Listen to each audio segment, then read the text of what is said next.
Buen día.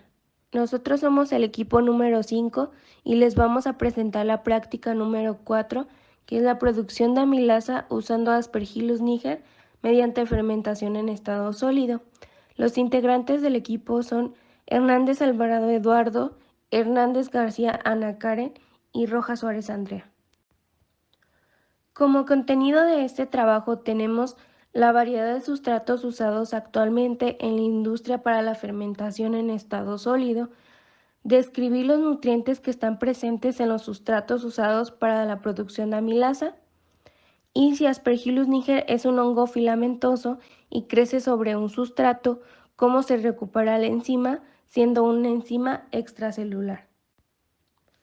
Los sustratos que nosotros elegimos, que son comúnmente utilizados en la industria para la fermentación en estado sólido, son la yuca, el salvado de trigo, residuos de fibra de coco, caña de azúcar, papa y semilla de lenteja. En la tabla podemos observar la composición en base seca de las cáscaras y tortas residuales de la yuca. Dentro de los nutrientes presentes e importantes a considerar en una fermentación en estado sólido se encuentran la humedad, cenizas, proteína cruda, almidón, amilosa, amilopectina, fibra dietética, azúcares totales, azúcares reductores y polifenoles. Como se observa, todos tienen un rango de porcentaje que varía de la cáscara a el resto de la yuca. Hablando específicamente de algunos, el almidón, que es un componente de gran importancia, y la amilosa se encuentran presentes en gran cantidad, observándose el valor más alto en la torta residual. En cuanto a la amilopectina, se destaca por ser un componente presente de mayor cantidad en ambos componentes.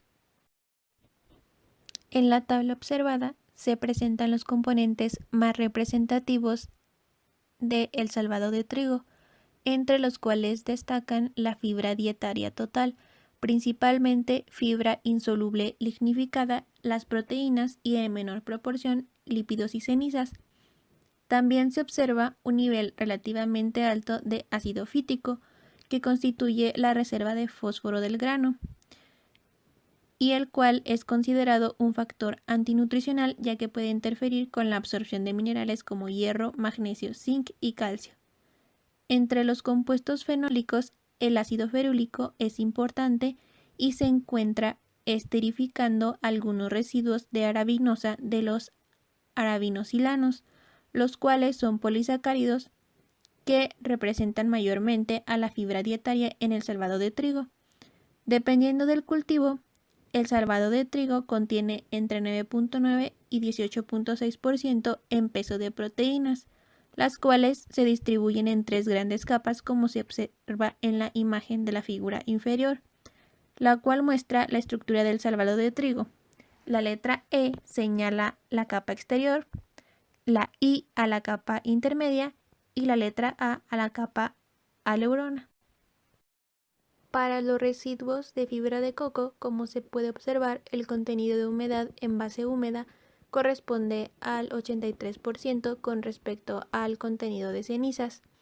El contenido de proteína y extracto etéreo en la fibra de coco es considerablemente bajo, por lo que podríamos decir que no sería considerada como una buena fuente proteica, aunque como podemos observar el contenido de fibra cruda representa el 34.63%, siendo en su mayoría compuestos de celulosa, hemicelulosa y lignina. Con respecto al contenido de compuestos lignocelulósicos, la fibra de coco es considerada como una fuente rica en este tipo de compuestos, por lo que puede ser utilizada como sustrato en la técnica de fermentación en estado sólido, ya que el contenido de este tipo de compuestos estructurales le confieren a la fibra una excelente capacidad de absorción y retención de agua. En términos generales, la caña de azúcar se compone principalmente por jugo y fibra, siendo la fibra la parte insoluble formada por celulosa, que se compone de azúcares simples como la glucosa. En la caña de azúcar el contenido de agua representa entre 73 y 76%. Los sólidos solubles varían entre 10 y 16% y la fibra varía entre 11 y 16%. Entre los azúcares más simples se encuentra la glucosa y la fructosa, que son azúcares reductores. Además de los azúcares en el jugo, existen también otros constituyentes como lo son las sales de ácidos orgánicos, minerales, polisacáridos, proteínas y otros no azúcares, entre los que se encuentra el almidón. Sin embargo, el contenido es bajo. La papa está conformada aproximadamente por 80% de agua y 20% de materia seca, aunque esto puede variar de acuerdo con los factores ambientales y las condiciones de los diferentes cultivos. Analizando algunas variedades de papa, se ha encontrado valores proteicos desde 1.9 aproximadamente. El contenido de carbohidratos de tubérculos es de aproximadamente 19%, que incluye el almidón, la celulosa, la glucosa, la sacarosa y la pectina, pero específicamente los almidones de este tubérculo son la amilasa y la amilopectina, mientras que los porcentajes de fibra, ceniza y azúcares son bajos, como se puede observar en la tabla. La semilla de lenteja destaca por su alto valor energético. Asimismo, son fuentes de hidratos de carbono, mientras que su contenido de grasa es casi inexistente. Analizando sus nutrientes, tenemos que son ricas en potasio, fibra y también destaca que tienen vitamina C y B6. Por otro lado, son bajas en azúcares, sodio y ácidos grasos. Si Aspergillus niger es un hongo filamentoso y crece sobre un sustrato, ¿cómo se recupera la enzima siendo extracelular? Para responder a esta pregunta, el equipo se dio a la tarea de investigar en diferentes artículos científicos y recopilar la información, la cual se presenta a continuación. Costa, en 2010, reporta que el proceso de extracción sólido-líquido se efectuó con una disolución estéril de un detergente no iónico llamado Tritón X100, al ser 1% a razón de 5:1 respecto del peso de la muestra en un agitador orbital a 25 grados Celsius por 2 horas a 250 revoluciones por minuto, seguido de una etapa de centrifugación a 7500 Gs por 10 minutos a 4 grados Celsius, obteniendo de los sobrenadantes los extractos crudos que se utilizaron en los diferentes ensayos de actividad enzimática. Raúl, en 2014, reporta que después de 48 horas de fermentación, el medio fermentado fue retirado de la incubadora y sumergido en buffer fosfato 20 milimolar con un pH de 7 por 30 minutos en un agitador rotatorio. Fue centrifugado a 8000 revoluciones por minuto por 15 minutos a 4 grados Celsius. Después de esto, el supernadante fue recolectado ya que se trata de extracto enzimático. Pandey, en 1993, reportó que las cantidades pesadas de masa fermentada que contenía enzima fueron tratadas con 50 mililitros de agua destilada mezclada vigorosamente en un agitador magnético por 30 minutos. Todo el contenido fue filtrado a través de papel filtro para producir 50 mililitros de producto. Este proceso fue repetido y todos los filtrados que se hicieron fueron combinados. A su vez, Pandey, en 1992, reporta que una cantidad pesada de la masa fermentada fue tratada con 50 mililitros de agua destilada mezclada vigorosamente en un agitador magnético por 30 minutos. Todo el contenido fue filtrado a través de papel filtro ordinario de uso doméstico hasta obtener 50 mililitros de filtrado. Los residuos fueron de vuelta mezclados con 50 mililitros de agua destilada en forma similar a la descrita con anterioridad hasta obtener 50 mililitros de filtrado. Ambos filtrados fueron combinados. El extracto crudo después fue estudiado.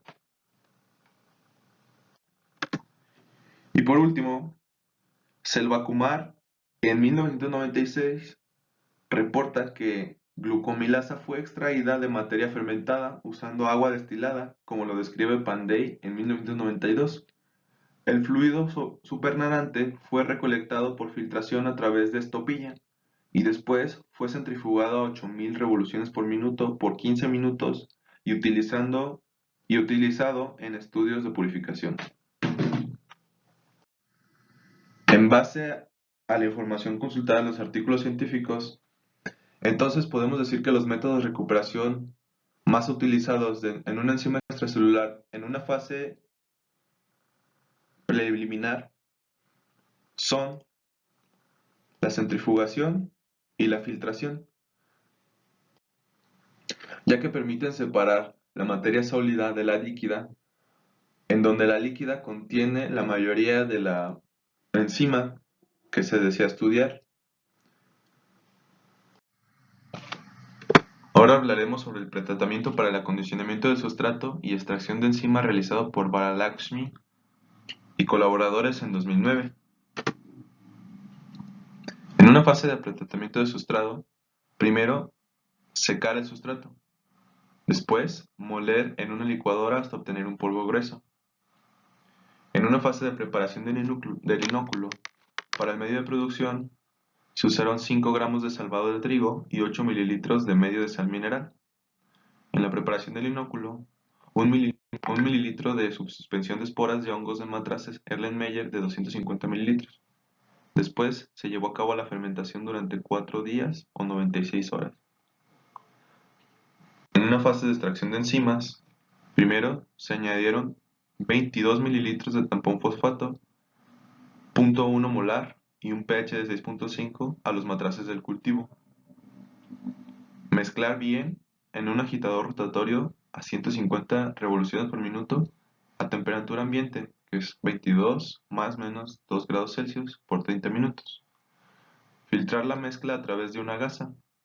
Centrifugar a 8000 revoluciones por minuto durante 15 minutos.